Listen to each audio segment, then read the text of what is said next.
Hello friends, இன்றைக்கி நம்ம சேனலில் சிக்கன் கீ ரோஸ்ட்டு தான் பார்க்க போகிறோம். இந்த சிக்கன் கீ ரோஸ்ட் ரெசிபி ரொம்பவே சூப்பராக இருக்கும். கண்டிப்பாக வீட்டில் ட்ரை பண்ணி பாருங்கள். ரொம்பவே சுலபமான மெத்தடில் நான் சொல்லி கொடுத்துருக்கேன். உங்கள் வீட்டில் இருக்க பொருட்களை வச்சே நீங்கள் ஈஸியாக இந்த ரெசிபியை பண்ணலாம். வெஜ் பிரியாணி, குஸ்கா, தக்காளி சாதம் இந்த மாதிரி ரெசிபீஸ்க்கெலாம் இதை சைடிஷாக வச்சு சாப்பிட்டா சூப்பராக இருக்கும் காம்பினேஷன். இந்த சிக்கன் கீ ரோஸ்ட் ரெசிபி எப்படி செய்கிறதுன்னு பார்க்கலாம். வாங்க வீடியோக்குள்ளே போகலாம். நான் சிக்கன் 1/2 கிலோ எடுத்திருக்கேன். அதுக்கு தகுந்த மாதிரி நம்ம மசாலா அரைச்சிக்கணும். அதுக்காக மல்லி ஒரு 3 ஸ்பூன் அளவுக்கு மல்லி எடுத்திருக்கேன். 3 வரமிளகா, அப்புறம் 2 ஸ்பூன் அளவுக்கு மிளகு எடுத்திருக்கேன். 2 ஸ்பூன் மிளகாய் பொடி எடுத்திருக்கேன். சோம்பு, சீரகம் இது ரெண்டும் 2 ஸ்பூன் எடுத்திருக்கேன். இப்போ நம்ம எடுத்து வச்சிருக்க பொருட்கள்லாம் ஒரு கடாயில் மாற்றி அதை நல்லா வறுத்துக்கலாம். லைட்டாக அதோட வாசம் எல்லாம் வர்ற அளவுக்கு லைட்டாக வறுத்துக்கோங்க. லோ ஃப்ளேமில் வச்சு பொன்னிறமாக வறுத்து எடுத்துக்கணும். ஹை ஃப்ளேமில் வச்சிங்கன்னா ஃபுல்லாமே கருகி போயிடும். அதனால் லோ ஃப்ளேமில் வச்சுக்கோங்க.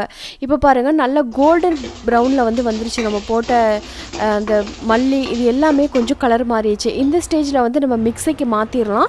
அதோட ஒரு 7 பூண்டு எடுத்திருக்கேன். பூண்டும் கொஞ்சம் இஞ்சியும் எடுத்திருக்கேன். இப்போது இது எல்லாத்தையுமே நல்லா பேஸ்ட் மாதிரி அரைச்சிக்கலாம். இப்போ நான் மிக்சியில் போட்டு நல்லா பேஸ்ட் மாதிரி அரைச்சி எடுத்திருக்கேன். இந்த மாதிரி நீங்களும் அரைச்சி எடுத்துக்கோங்க. இப்போ நான் 1/2 கிலோ சிக்கன் எடுத்திருக்கேன். இந்த சிக்கனை நல்ல தண்ணியில் நல்லா கழுவிட்டு அந்த தண்ணியை நல்லா இருத்துட்டு நான் கொஞ்சம் நேரம் இதை காய வச்சுருக்கேன். அதுக்கப்புறம் இதில் கொஞ்சம் மஞ்சள் தூள் சேர்த்துக்கிட்டு நல்லா கலந்துக்கணும்.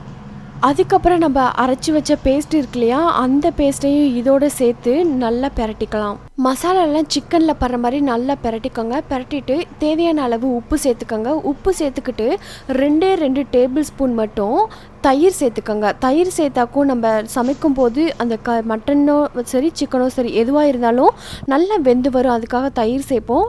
அதனால் 2 ஸ்பூன் மட்டும் தயிர் சேர்த்துக்கோங்க. தயிரை சேர்த்து நல்லா பிரட்டிட்டு இந்த சிக்கனை ஒரு 15 நிமிஷமாவது ஊற வைக்கணும்.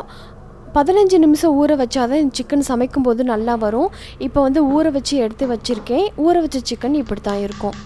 அதுக்கப்புறம் ஸ்டவ்வை ஆன் பண்ணிக்கலாம். கடாயை வச்சிடலாம். இதில் நெய் சேர்க்குறோம். நான் ஒரு மீடியமான ஸ்பூனில் ஒரு 4 ஸ்பூன் நெய் சேர்த்துருக்கேன். இந்த ரெசிப்பியில் ஆயிலில் நம்ம சேர்க்க போகிறதில்ல, ஃபுல்லுமே நெய்யில் தான் நம்ம சமைக்க போகிறோம். ஒருவேளை உங்கள்கிட்ட நெய் இல்லை என்னால் வாங்க முடியாது அப்படின்னு நினச்சிங்கன்னா நீங்கள் ஆயில் சேர்த்துக்கலாம். ஏன்னா கொஞ்சம் டேஸ்ட் மட்டும் கொஞ்சம் டிஃப்ரெண்ட்டாக வரும், அவ்வளோதான். மற்றபடி ஆயிலில் செஞ்சாலும் இதோட டேஸ்ட்டு சூப்பராக தான் இருக்கும். நெய் நல்லா காஞ்சதுக்கப்புறம் இந்த பட்டை, கிராம்பு, அப்புறம் அந்த இலை அதெல்லாம் இருக்குல்ல, அந்த வாசனை பொருட்கள் அதெல்லாம் சேர்த்துக்கலாம். நீங்கள் ஏலக்காய் சேர்த்துக்கலாம், எது வேணாலும் சேர்த்துக்கலாம். நம்ம போட்ட பட்டை, கிராம்பெல்லாம் பொரிஞ்சு வரட்டும். பொரிஞ்சு வந்ததுக்கு அப்புறம் நம்ம கலந்து வச்சுருக்கோம், ஊற வச்சு வச்சுருக்கோம்ல சிக்கன், அந்த சிக்கனை எடுத்து இதோட சேர்த்துக்கலாம். நம்ம சிக்கனை ஃபுல்லாக சேர்த்ததுக்கப்புறம் மிச்சம் இருக்குல்ல மசாலா, அதையும் இதோட சேர்த்துக்கலாம். அந்த மசாலா வேஸ்ட் பண்ண தேவையில்லை. இதோட சேர்த்துக்கிட்டோம்னா இன்னும் கொஞ்சம் அது கொஞ்சம் கிரேவியாக கிடைக்கும். அந்த டேஸ்ட்டு சூப்பராக தான் இருக்கும். மிச்சம் இருக்க மசாலாவை தூக்கி போட்டுறாமல் இதோடையே சேர்த்துக்கோங்க. போட்டுட்டு நல்லா ஃப்ரை பண்ணுங்கள். மீடியம் ஃப்ளேமில் வச்சுக்கோங்க. இந்த ஸ்டேஜுக்கு அப்புறம் லோ ஃப்ளேமில் வச்சு கொஞ்சம் நேரம் வச்சுருங்க. அதாவது ஒரு 5 நிமிஷம் வச்சுருங்க. இதில் நான் தண்ணி எதுவுமே சேர்க்கல. ஒருவேளை உங்களுக்கு ஆயில் சேர்க்கும் போது கீழே அடிப்பிடிக்கிற மாதிரி இருந்துச்சு அப்படின்னா கொஞ்சம் மட்டும் தண்ணி சேர்த்துக்கோங்க. ஏன்னா சிக்கன் வேகிறதுக்காக கொஞ்சம் தண்ணி சேர்த்துக்கலாம். நான் எதுவுமே சேர்க்கலை, அப்படியே தான் சமைக்கிறேன். 5 நிமிஷம் கழிச்சு பார்க்கலாம். 5 நிமிஷம் கழிச்சு பார்த்தா அந்த தண்ணி சிக்கனில் இருக்க தண்ணியில் வெளியேறி நல்லா வெந்துக்கிட்டு இருக்குது. சிக்கனோட சைஸ்லாம் குறைஞ்சிருச்சு, சின்னதாகிருச்சு. அதனால தான் ஃபஸ்ட்டே நான் தண்ணி சேர்க்கலை. ஏன்னா தண்ணி சேர்த்தோம்னாக்கும் ரொம்ப சிக்கன் வெந்து போயிடும். அதனால தான் தண்ணி சேர்க்கலை. சிக்கனில் இருக்க தண்ணியே போதுமானதாக இருக்கும் இதுக்கு. பாருங்கள், இப்போ சூப்பராக வந்திருக்கு. சிக்கனில் இருக்க தண்ணியில் நல்லா வற்றி சூப்பரான கன்சிஸ்டன்ஸில் இது வந்திருக்குது. இதோட போதும் அப்படின்னா சப்பாத்திக்கு இந்த மாதிரிலாம் வச்சு சாப்பிடலாம். இல்லை எனக்கு இன்னும் ட்ரையாக வேணும் அப்படின்னாக்கும் இன்னும் ஒரு 2-3 நிமிஷம் வச்சிங்க அப்படின்னாக்கும் இன்னும் ட்ரையாக வரும். பாருங்கள், ஃபுல்லாக ட்ரை ஆகி அந்த நெய் மேலே மிதக்க ஆரம்பிச்சிருச்சு. இப்போ ஆஃப் பண்ணிடலாம். இதுக்கு மேலே விட்டோம் அப்படின்னாக்கும் கரிஞ்சு போயிடும். அதனால இந்த ஸ்டேஜே நமக்கு போதுமானது. இப்படியே ஆஃப் பண்ணிக்கலாம். கொஞ்ச நேரத்தில் இந்த ரெசிபி செஞ்சிடலாம். ரொம்பவே சூப்பராக இருக்கும். 1 டைம் செஞ்சு பாருங்கள். நெக்ஸ்ட் டைம் உங்கள் வீட்டில் கேட்டுக்கிட்டே இருப்பாங்க செஞ்சு கொடுக்க சொல்லி. அவ்வளோ டேஸ்ட்டாக இருக்கும் இந்த சிக்கன். நான் ஃபர்ஸ்ட் டைம் செஞ்சு சாப்பிட்டேன். ரொம்ப சூப்பராக இருந்துச்சு. நல்ல ரிசல்ட் கிடச்சிச்சு.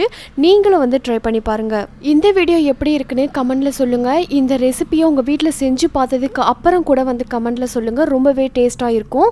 வேறு ஏதாவது உங்களுக்கு ரெசிபிஸ் வேணும் அப்படின்னாலும் கமெண்டில் சொல்லுங்கள். நான் அந்த ரெசிபியை போடுறேன். இந்த வீடியோ உங்களுக்கு பிடிச்சிருந்துச்சுன்னா லைக் பண்ணுங்கள், ஷேர் பண்ணுங்கள், கமெண்ட் பண்ணுங்கள். அப்புறம் மறக்காமல் சப்ஸ்கிரைப் பண்ணுங்கள். தேங்க்யூ.